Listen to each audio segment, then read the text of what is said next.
Oui, je peux parler français. C'est une langue que j'adore, une culture que j'adore. Et je ne connais pas tellement le Québec, mais j'aimerais bien vous visiter un jour à Montréal. Mais l'occasion n'est pas venue jusqu'à ce moment. I grew up in Ottawa, and your French is 100 times better than mine. So. Did you retain any Italian at all? Un po', sì, sono capabile di parlare italiano, però ho dimenticato troppo. Ho vissuto un anno a Pavia, in Italia, però mi mancano le parole in questi giorni. You heard that sound? It was ovaries exploding. In the audience. Out there. We're going to open it up in a sec. I want to ask you, though, what about auditioning for the role, getting the role? What was your first exposure to Lee Adama, and what did you think of the character when you first read him? Because I'm going to argue later on that more so than most of the characters in BSG, he, I think, had probably the biggest arc. But what did you think of him when you first encountered him on the page?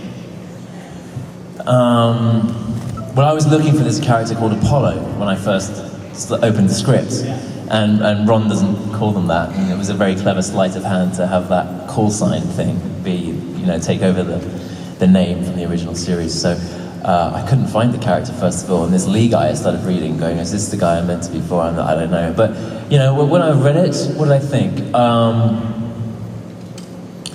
I just love the idea of a guy who's a fish out of water, who's coming back to the place he least wants to be, that sort of sense of just needing to get out of this space that's so controlled by his dad. And it was that father-son relationship that was really the be-all and end-all for the miniseries, which is all we were presented with originally. And it was something that those kinds of relationships are elemental, and I loved everything about it. And then when I heard Eddie was cast, I thought I was going to be fired because the family resemblance is not really all that, and I thought he might have been a more important cog in this particular wheel, which indeed he would have been, but it was one of those things that just morphed every single day. The relationship with Eddie changed to now he's one of my closest friends, and I see a different side of him, but originally he was very foreboding and real, he really took this whole he was like the austere, stern, implacable dad stroke teacher who you wanted to win over but couldn't, for the whole first season. So it was really all about that relationship. It was about me and Eddie, and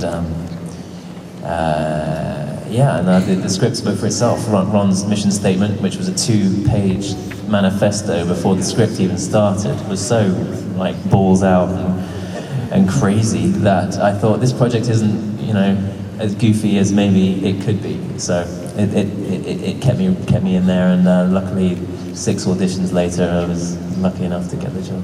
6? I think it was 6.